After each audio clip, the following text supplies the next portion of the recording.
Vamos a empezar una serie nueva hoy, pero quiero que vaya conmigo a Mateo capítulo 25 y vamos a pasar un poco de tiempo aquí. Jesús está acabando su ministerio, está llegando a Jerusalén en preparación para su crucifixión, y en estos últimos días, en un día particular, se va con los discípulos y se va al Monte de los Olivos. Y se sentó y los discípulos le preguntaron una pregunta. Y la pregunta fue: ¿cuándo van a ocurrir estas cosas y cuándo va a ser el final del tiempo? Y al principio de Mateo 24, Jesús empezó a dar un mensaje que ahora es conocido como el discurso de los olivos, y el tema de este discurso es cuando Cristo venga y establezca su reino aquí en la tierra. Y debemos hacer una nota que aquí Cristo respondió una respuesta bien larga en el Nuevo Testamento, es la más larga, y es sobre el juicio que Jesús va a hacer en la tierra. Y en el capítulo 24, Jesús da una parábola y el mensaje es que hagamos lo mejor de todas las oportunidades que se nos han dado. Ahora, esta parábola tiene lecciones para nosotros y ese va a ser uno del enfoque de nosotros en esta mañana, pero se está enfocando en la generación de aquellas personas que van a estar vivas antes de que Cristo venga. Y Cristo dijo que esa generación no iba a pasar hasta que todas estas cosas sucedieran. Y Cristo dijo que ni los ángeles, solamente el Padre sabe del día que Él va a venir. Y los comparó como los días de Noé. Y dijo que va a ser algo similar. Y así como el diluvio vino y se llevó a todos aquellos que no creyeron en el día de Noé, así va a ser la venida del Señor. Pero la parábola tiene lecciones para nosotros. En el capítulo 25, versículo 14, está la parábola de los talentos, en que Jesús nos exhorta a tomar ventaja de todas las oportunidades espirituales que nos da. Y da la historia de un hombre que tenía mucha tierra y que le habló a sus sirvientes que él tenía antes de que él se fuera. Y en el versículo 14 dice: porque el reino de los cielos es como un hombre que al emprender un viaje llamó a sus siervos y les encomendó sus bienes, y a uno les dio 5 talentos, a otros 2, a otros 1, y cada uno conforme a su capacidad, y se fue de viaje. A estos sirvientes les dio talentos, esto es dinero. Un talento era equivalente a 20 años de trabajo para una persona que trabajaba para el día. Entonces, un siervo recibió 5 años, otro recibió 2 talentos, que son años, y a otro le dio solamente 1. Eso es dinero. Y esa enseñanza de Cristo nos lleva a hechos que pasaron. La palabra sirviente quiere decir esclavo. Viene del griego doulos y eran posesión de aquella persona que tenía tierra. La esclavitud en esos años era algo común, no es algo similar a lo que conocemos aquí en este país. Y le voy a poner una nota que aún en la esclavitud en el Antiguo Testamento los esclavos tenían derechos. Y muchos de ellos los trataban tan bien que decidían quedarse con los patrones para trabajar para ellos toda la vida. Y muchos de estos esclavos eran tratados muy especial y tenían responsabilidades muy grandes. Y no era algo que no era muy común, pero a muchos esclavos en vez estaban más educados que los propios dueños de ellos.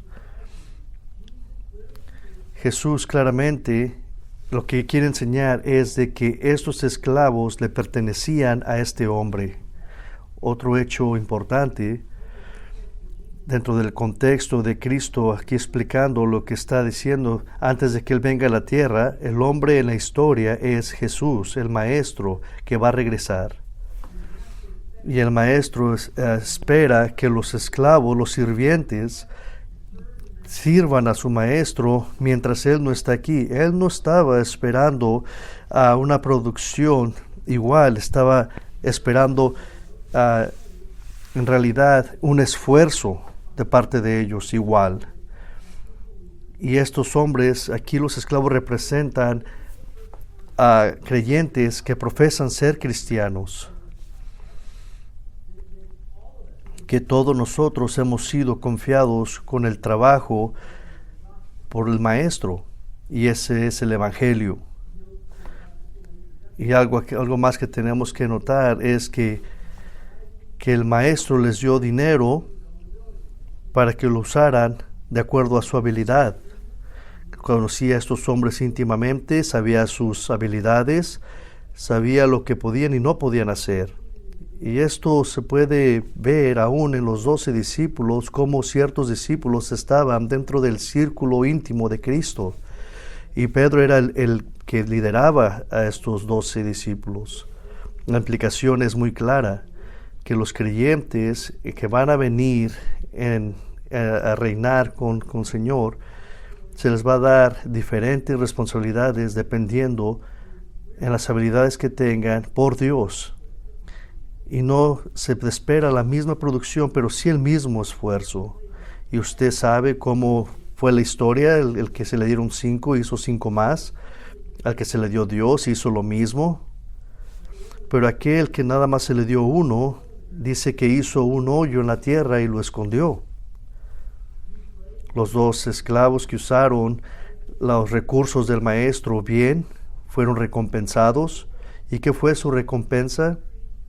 Se les dio más responsabilidad.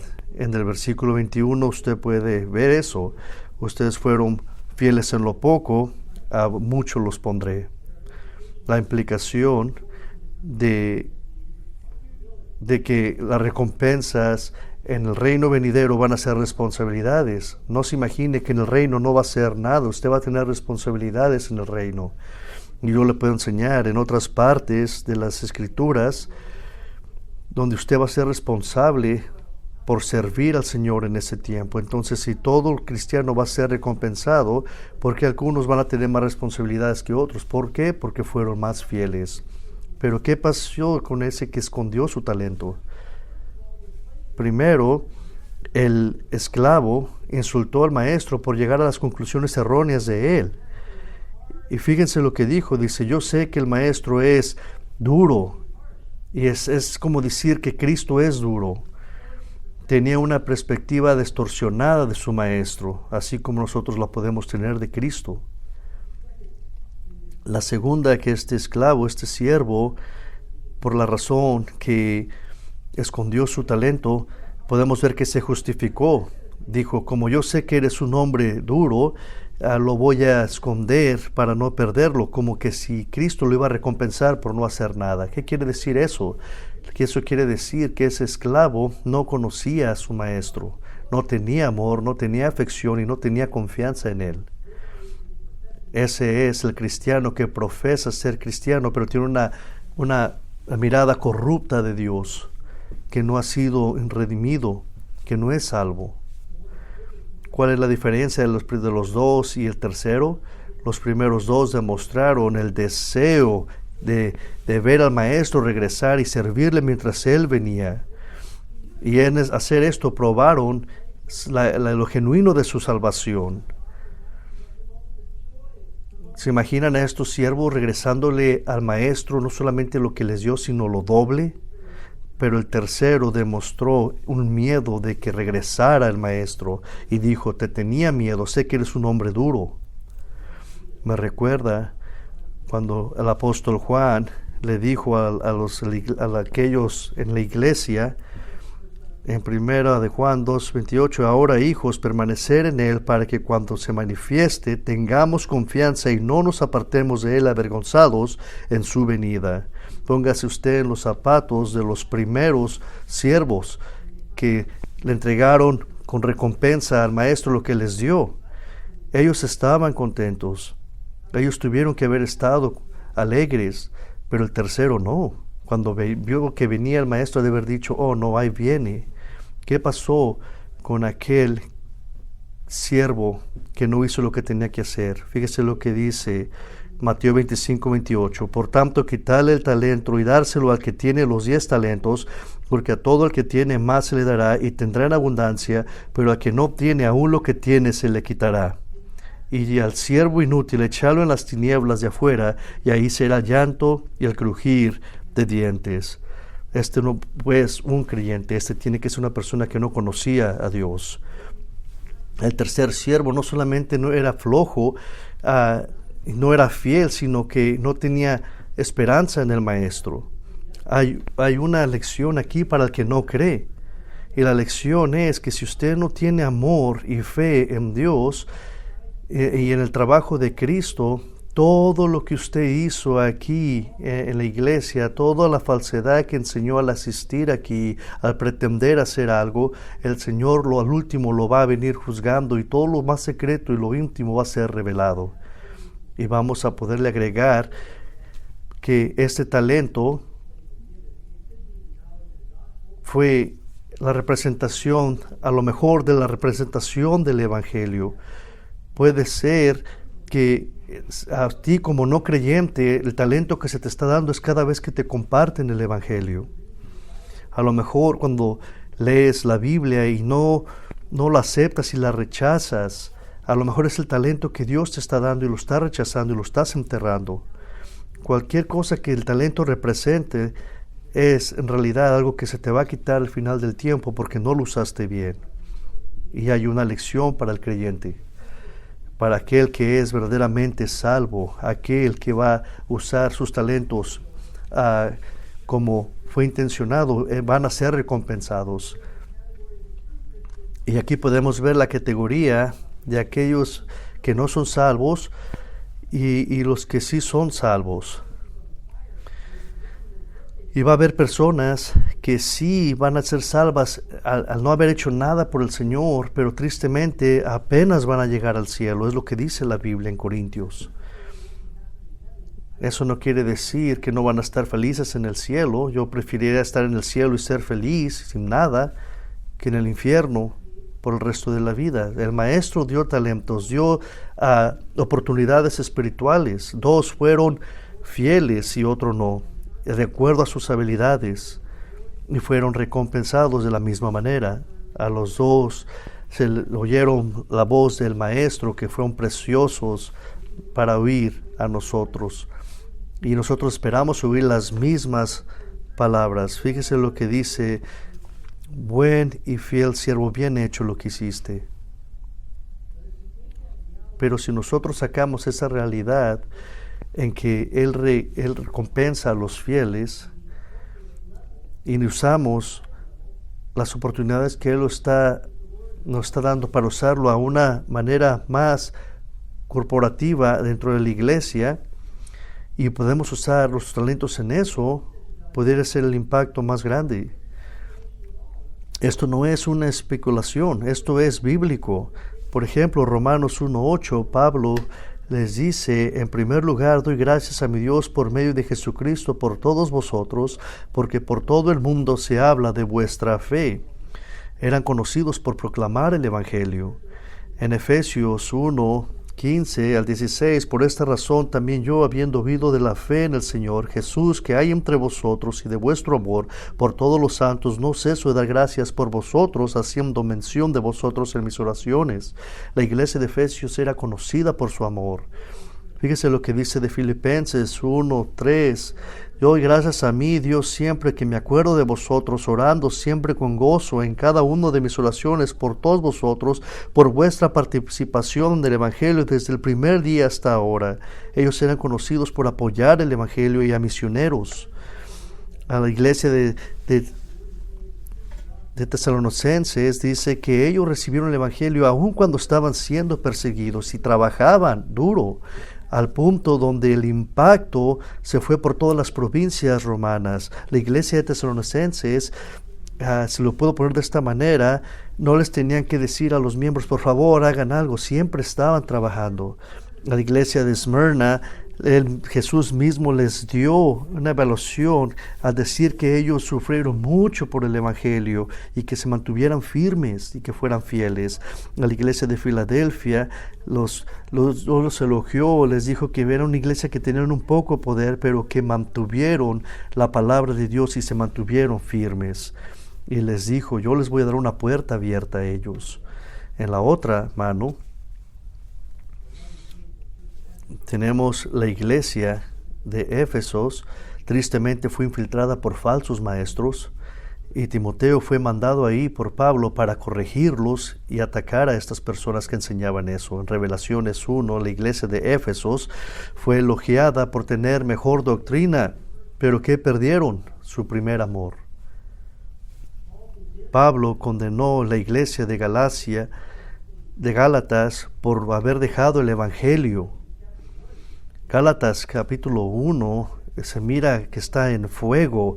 Pablo no está saludándolos, está diciendo están mal con lo que están haciendo. Y claro, Jesús mismo evalúa a la iglesia de Pérgamo de cómo estaban persiguiendo otra doctrina diferente. Pérgamo estaba haciendo eso. Tiatira estaba condenando a esta iglesia porque permitían la sexualidad inmoral dentro de la iglesia. A la iglesia de Sardis, Cristo les dijo que era una iglesia falsa con falso contenido y no sabían lo que estaban haciendo. A la iglesia de la Odisea, Cristo les dijo, ustedes son una iglesia que están proclamando prosperidad y en vez del Evangelio.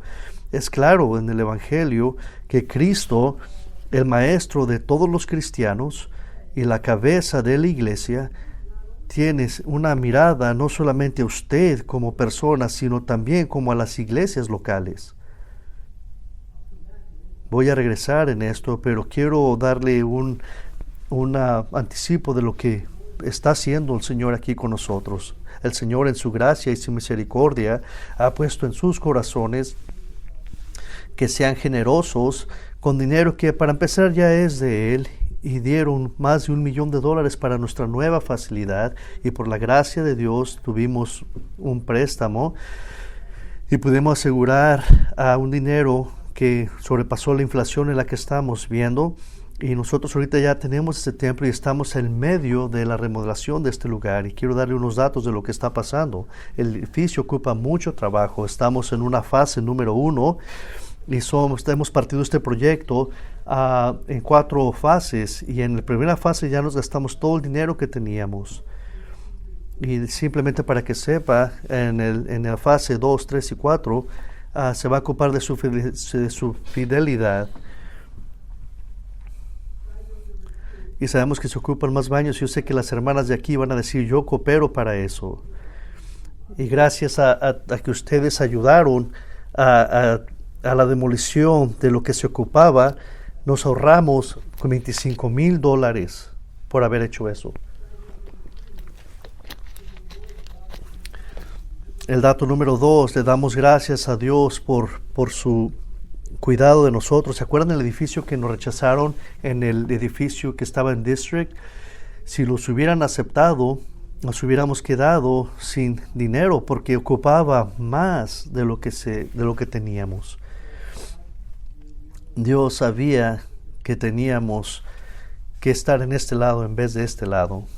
Otra nota, el domingo que viene, nuestro Elder Grant va a hacer una presentación de lo que vamos a hacer en este edificio nuevo que hemos agarrado. Pero vamos a agarrar una representación por él. Pero le quiero dar una perspectiva de lo que está pasando aquí. Y yo he estado envuelto en otras iglesias que están a punto de comprar edificios. Y yo he mirado edificios que fueron comprados y duró 20 años en haber comprado sus edificios. En realidad yo he mirado cómo niños que dieron sus coras para ese edificio se fueron al colegio y nunca pasó. Yo he mirado iglesias que se han dividido por por las diferencias del edificio y han hecho el edificio la prioridad y no el trabajo de la iglesia la prioridad.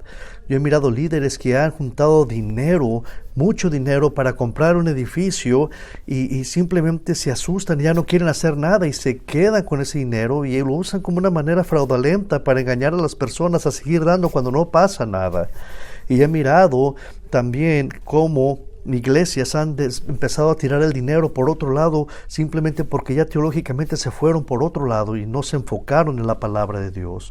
Pero en nuestro caso, el Señor ha sido muy bueno con nosotros, lleno de gracias con nosotros, y sabemos que vienen retos que vienen a nuestras vidas ahora con esta nueva compra, pero podemos ver una y otra vez que Dios ha sido fiel con nosotros. ¿Y qué hace esto?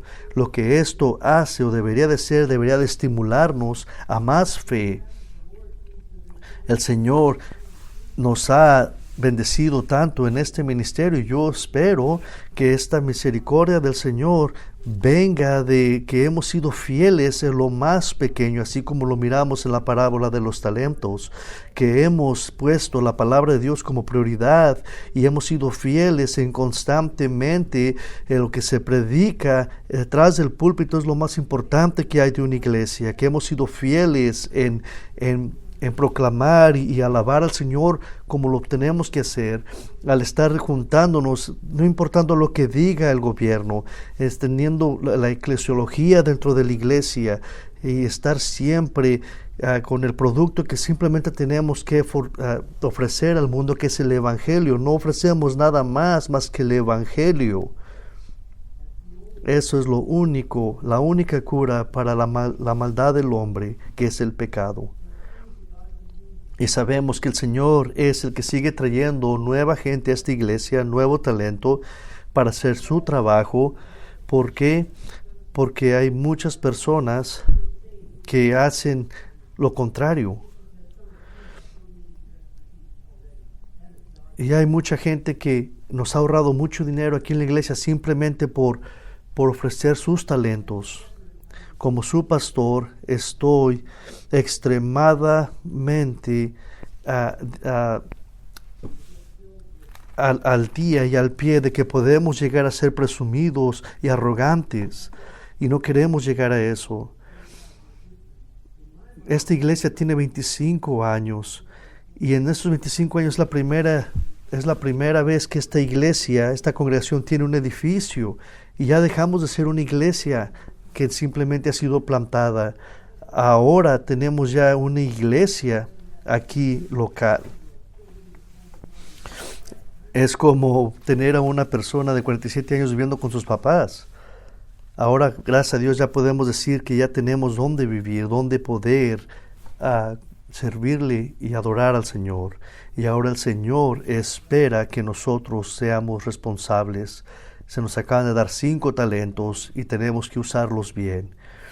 Y vamos a empezar en 1 Timoteo, con eso dicho, una serie que va a ser llamada Bien hecho, buena y fiel iglesia. Es lo que queremos oír, buena y fiel iglesia. Y vamos a llegar ahí eventualmente. Y esta serie nos va a tomar aproximadamente hasta el tiempo que nos movamos para esa iglesia. Estoy agobiado por predicar y entender lo que tenemos que hacer hacia amor hacia nuestro Señor, y le pido al Señor que podamos seguir siendo firmes y fieles. Y mucha gente me ha dicho que tenemos que ser diferente, y yo les respondo simplemente nada, lo mismo que hemos hecho, estar igualmente que hemos estado hasta este punto. Entonces, en este tiempo simplemente les quiero dar unos pensamientos de lo que está en mi mente, y eventualmente vamos a empezar la serie en las semanas venideras. Pero ahora quiero usar estos pensamientos para decirle dónde hemos estado, dónde estamos y a dónde vamos. Específicamente lo vamos a sacar de 1 Timoteo y vamos a hablar de dónde hemos estado. En el otoño de 2018 hicimos una serie de la iglesia en Jerusalén, y sacamos información importante de estos textos de la fidelidad de la iglesia. Y hablamos de los regalos que la iglesia le da a Cristo. Y en ese estudio de 6 semanas de la iglesia en Jerusalén identificamos 6 regalos de lo que la iglesia le puede dar a Cristo. Y primero identificamos una iglesia que está bien ordenada, y vimos que una iglesia bien ordenada debe de estar ordenada en 2 maneras, que los miembros deben de saber lo que están haciendo y que los líderes deben de saber lo que están haciendo. El segundo regalo que la iglesia le puede dar a Cristo es una iglesia que es confiada en Él. La iglesia de Jerusalén confió en Dios a través de confiar en el Espíritu Santo y la palabra de Él. También le podemos dar a Cristo una iglesia que ora. Y la iglesia oró hasta que Dios obró. Y oraron durante todo el tiempo que estuvieron ahí, aun cuando estaban siendo perseguidos y en tiempos de crisis. También le podemos dar a Jesucristo sacrificadamente. Y en la iglesia de Jerusalén le dio sacrificadamente a Cristo de 2 maneras. Le dieron a Él el hecho de complacerlo a Él, al hacer lo que Él quería que hicieran, no lo que el gobierno quisiera que ellos hicieran. Y también sacrificaron su seguridad al estarse asociando con ellos mismos como creyentes, y su vida peligraba a causa de eso. También miramos que podemos darle a Cristo una iglesia que ama. Identificamos 4 maneras de cómo la iglesia de Jerusalén amaba. Ellos miraban y se preocupaban por ellos mismos, adoraban juntos y se amaban y servían juntos, y todo el tiempo vivían dentro de la iglesia. Y también identificamos el último regalo que podemos darle al Señor, es que era una iglesia evangelística, que tenían como misión de proclamar el Evangelio y que querían ver personas llegar a la iglesia, sino hacerlos discípulos. No querían simplemente llenar la iglesia de gente que no era salva. El propósito de esa serie era para poder tener nuestros corazones bien y centrados en la palabra de Dios, basado en eclesiología sana, de antes de empezar a juntar dinero, porque teníamos que poner nuestro corazón en orden. Y esa era la preparación preliminar.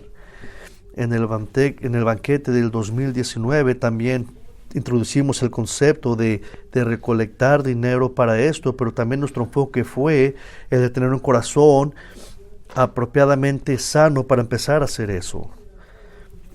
Y empezando en ese banquete del 2019, empezamos una teología sistemática de cómo dar, específicamente de cómo hacerlo bíblicamente. Identificamos 7 razones por las que damos. Primero, porque Él es el dueño de todo, y simplemente le regresamos a Él lo que Él nos ha dado, y confiamos en Él de que Él nos va a cuidar de poder dar y de suplir nuestras necesidades. La segunda razón por la que íbamos a dar es porque su gracia, por la gracia que Él nos ha dado, nosotros no teníamos nada que ofrecerlo a Dios, y sin embargo Él nos da el privilegio de dar para Él. En Él todo es posible, incluso la salvación. Y miramos que por todas estas cosas, por toda esta gracia de Dios, llegamos a ser como la mujer de Lucas, que estaba tan agradecida con Cristo, que le dio un regalo extravagante. Y dimos también, ¿por qué? Porque sabemos que Él está proveyendo para nosotros. Y lo hicimos en tres actitudes: por su expectación de que Él nos va a cuidar. Sabemos que debemos dar consideración en la provisión de Él, y damos con anticipación por la provisión que Él nos da.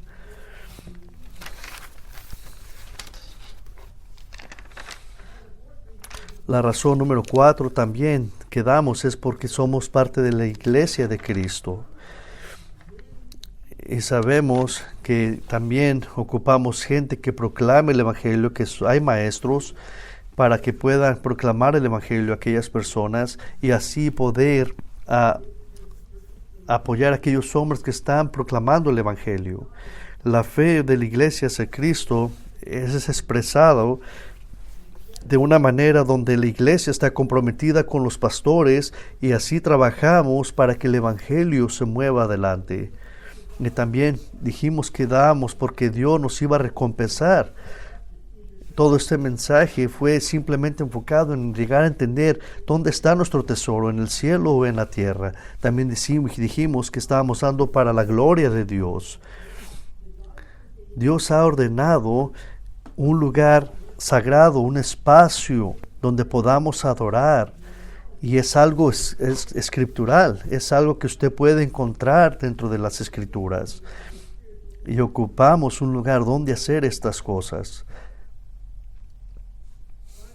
Y finalmente también damos por el reino de Dios, y les he enseñado a través de revelaciones que nosotros damos ahorita porque lo que vamos a hacer en la eternidad es seguir dando. Vamos a seguir dando aún dentro de la eternidad. Siempre vamos a estar dando, aún cuando Él esté reinando aquí en la tierra. Y nosotros construimos una teología sólida de cómo es que tenemos que dar y por qué tenemos que dar. Y también cuando empezamos a recolectar el dinero para este edificio, nosotros en un día recogimos $300,000 en la primera lanzamiento de esta campaña. Y aún hasta escribimos un libro de esto que pasó aquí en la iglesia. Pero tristemente, después de un año después, ¿qué pasó? Dentro del plan soberano de Dios, tenía un reto para nosotros y para todas las iglesias aquí en este país y en el mundo. El reto fue el virus del COVID-19. Y fue un reto que nos estiró, nos llevó al punto de que nunca habíamos estado. En mi propio ministerio tuve que verdaderamente, tristemente tuve que defender por qué es que tenemos que cantar y juntarnos para alabar al Señor. Tuvimos que volver a recordar por qué es que estamos haciendo lo que hacemos. Entendemos que Dios es soberano y no el virus.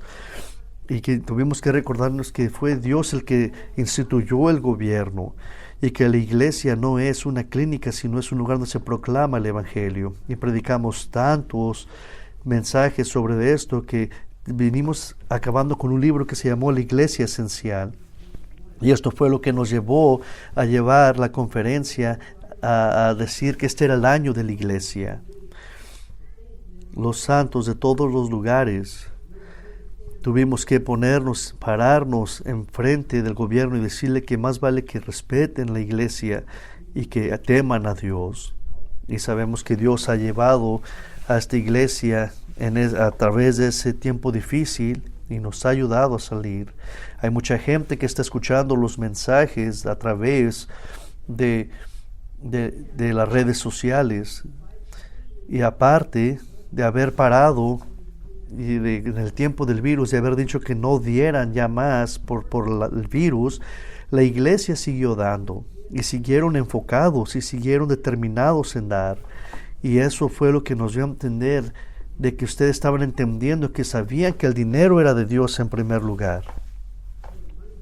El dinero no es de nosotros para usar, no es para sentirnos seguros ni para guardarlo, sino para usarlo para el reino de Dios. Y esta iglesia enseñó ese deseo.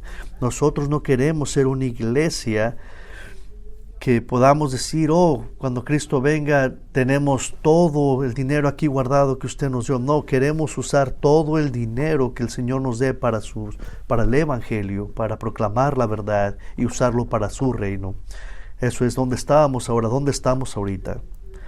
Estamos en una guerra espiritual y siempre ha sido así, pero ahora ha llegado aquí a la iglesia local y donde nosotros tenemos que estar más abiertos, los ojos más abiertos y entender que estamos en una pelea espiritual.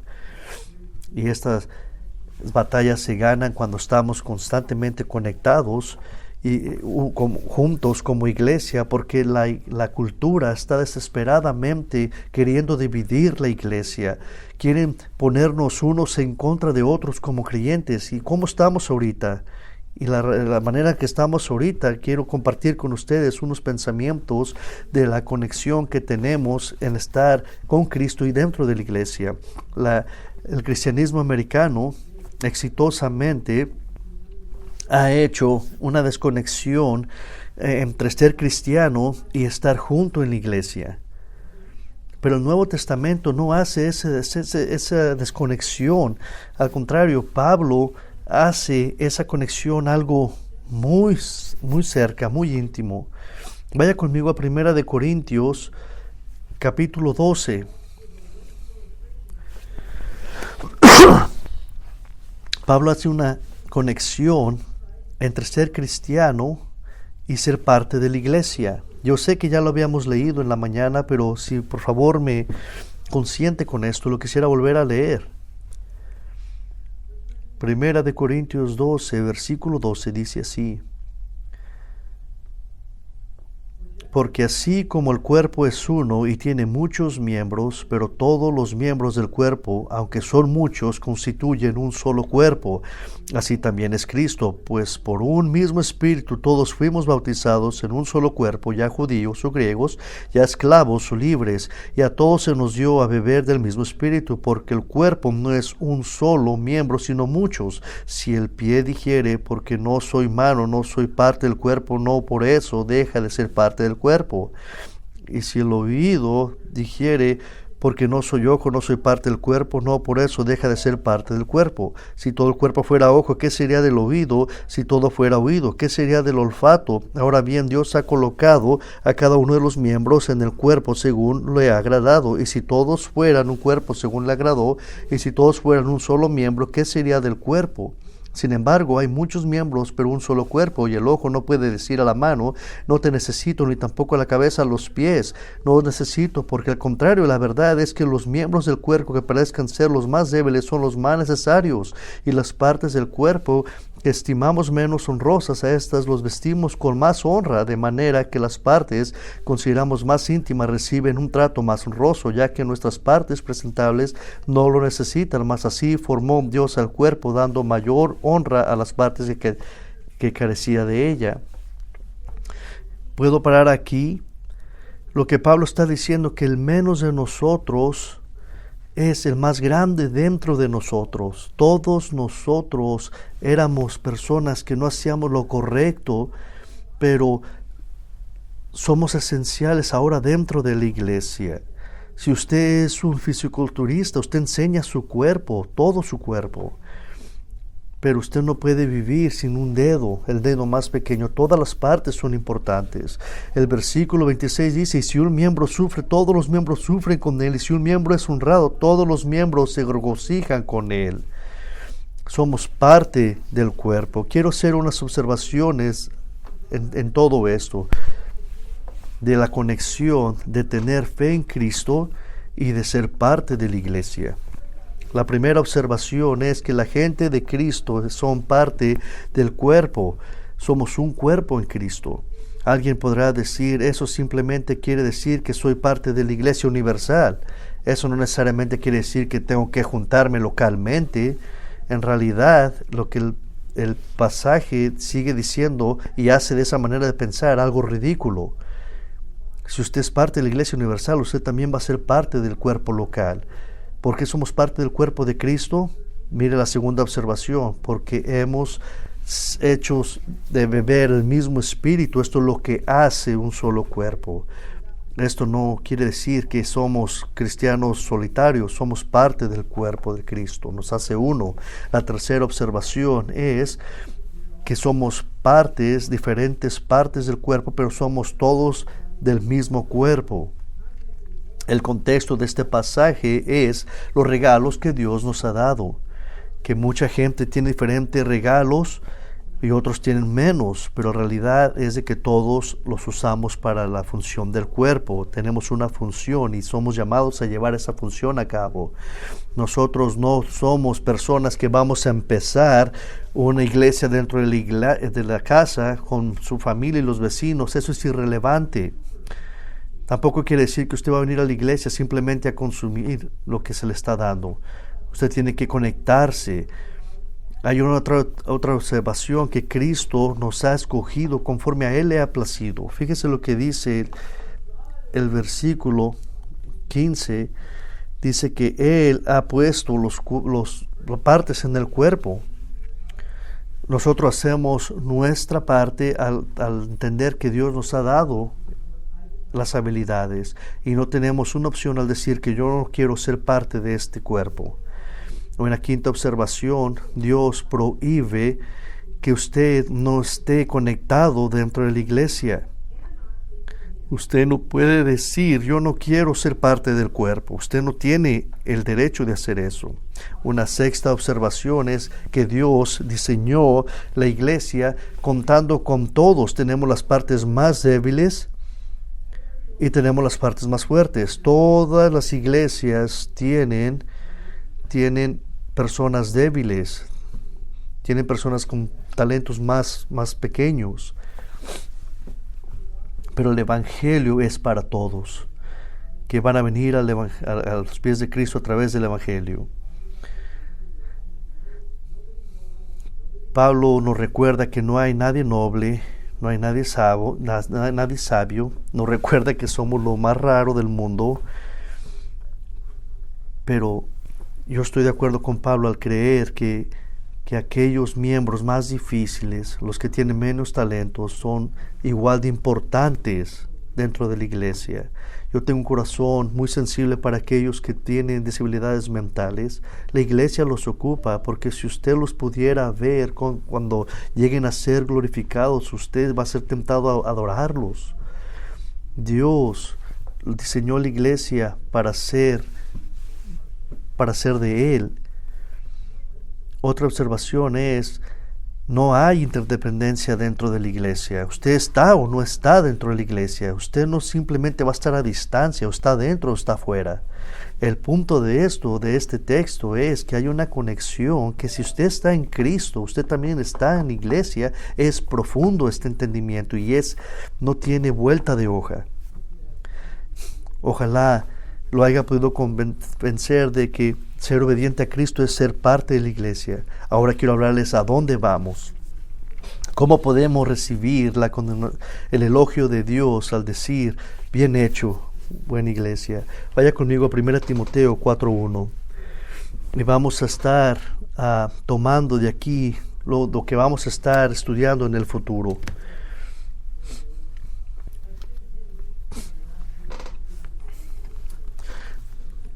Si todavía estoy predicando de esto al movernos a la iglesia es porque todavía se están haciendo renovaciones. Pero quiero asegurarme de entender lo que la iglesia tiene que hacer. Y vamos a verlo en 1 Timoteo 4, versículo 1. Y vamos a estar empezando a ver de una manera más práctica de cómo podemos ver la fidelidad de cada uno de nosotros como siervos. Y vamos a identificar cosas prácticas de lo que una iglesia debe de hacer, y vamos a ser participantes de cómo para identificar estas cosas. Y mira lo que dice la Biblia. Sígame por favor al ver estos versículos. 4:1. Pero el Espíritu dice claramente que en los posteros tiempos algunos apostarán de la fe, escuchando espíritus engañosos y doctrinas de demonios. En 1 Timoteo 4, del 1 al 5, vamos a ver que mucha gente se va a apartar del Evangelio enseñándose que son fraudulentos. Y vamos a poder ver cómo entender el Evangelio. Fíjese lo que dice 4:12. Ninguno tenga en poco tu juventud, sino sé ejemplo de los creyentes en palabra, conducta, amor, espíritu, fe y pureza. Fíjese lo que dice del 6 al 12, vamos a ver de cómo hombres tienen que liderar con el ejemplo. Fíjese lo que dice el versículo 13, entre tanto que voy, ocúpate en la lectura, la exhortación y la enseñanza. En el versículo 13 al 16 vamos a ver que vamos a tener que enfocarnos como liderazgo. Tenemos que estar enfocados como líderes. Fíjese el capítulo 5, 1 y 2. No reprendas al anciano, sino exhórtale como padre, a los más jóvenes como hermanos, a las ancianas como madres, a las jovencitas como hermanos, no con toda pureza.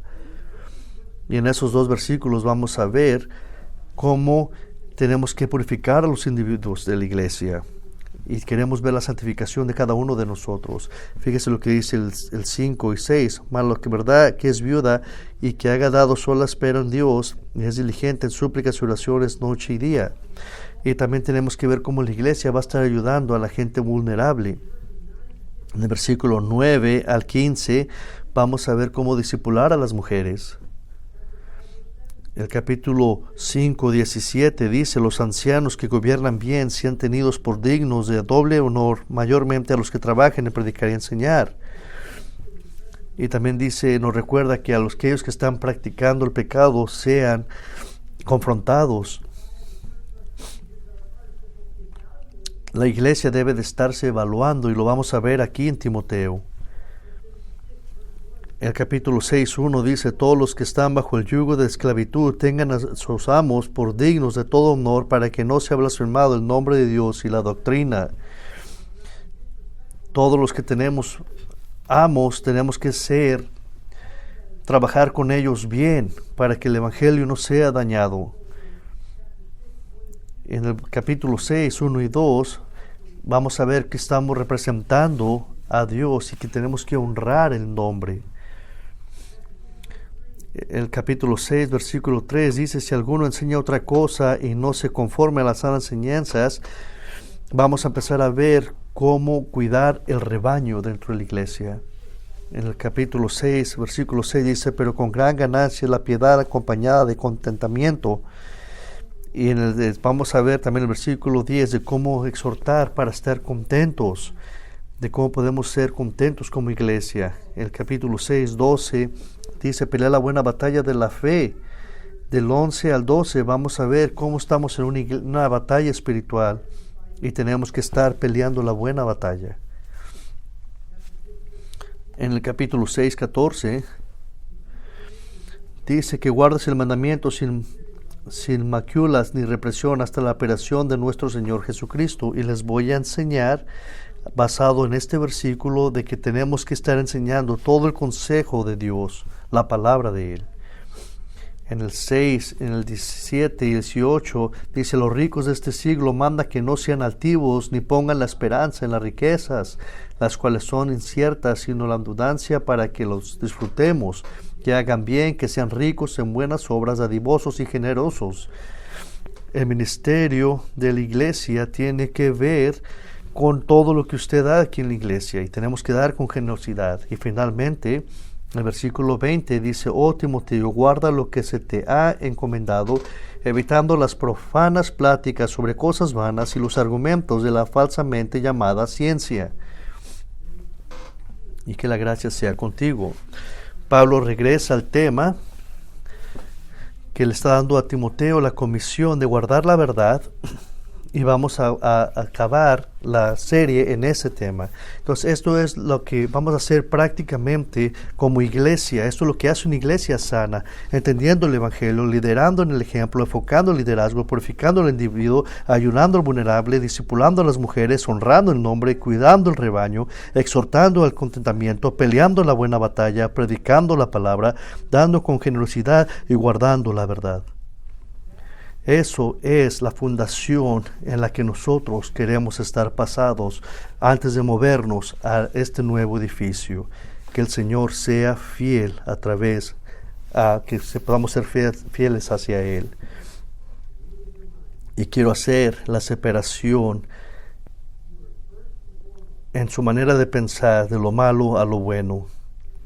Y tenemos que hacer esto como grupo, como una iglesia. Tengo buenas noticias y malas noticias. Las buenas noticias es de que ustedes han sido muy fieles. Las malas noticias es de que Dios espera más fidelidad de aquellos que han sido fieles. La palabra de Dios dice que lo que más se le ha dado, más espera. Recuerda la parábola de los talentos, donde empezamos. Si quisiera, si me permite, compartir la idea plural hacia la iglesia. Esto es lo que queremos subir nosotros. Su Señor le dijo: bien, siervo, buen y fiel, en lo poco fuiste fiel, sobre mucho te pondré. Eso ha pasado aquí en la iglesia. Se nos ha dado mucho y queremos seguir siendo fieles al Señor. y que podamos continuar siendo fieles para su honra y para su gloria. ¿Lo haremos juntos? Hay que orar. Padre, gracias por darnos estas partes de la Biblia donde podemos ver cómo podemos agarrar los pilares de cómo debemos de pensar aquí en la iglesia. Todas las personas en este cuarto desean ser parte de algo más grande. Quieren ser parte de una iglesia que verdaderamente esté haciendo la diferencia en este mundo. De ver personas que están siendo discipuladas para ser más maduras y servir mejor. Y aquí en nuestra ciudad, en nuestro condado, hay gente que usted va a traer a esta iglesia, esta nueva facilidad que usted nos ha dado. Que sabemos que una vez que oigan el Evangelio, el Espíritu suyo se va a mover en sus corazones y les va a dar fe para que crean en Cristo y los vamos a bautizar. Y ahí, Señor, públicamente van a confesar su fidelidad al Rey de Reyes y al Señor de Señores. Y creemos eso con todo nuestro corazón. Ayúdenos, Señor, para humildemente llevar eso a cabo. Por darnos esos talentos que usted nos ha dado. Usted nos ha ayudado en hacer los 5 más.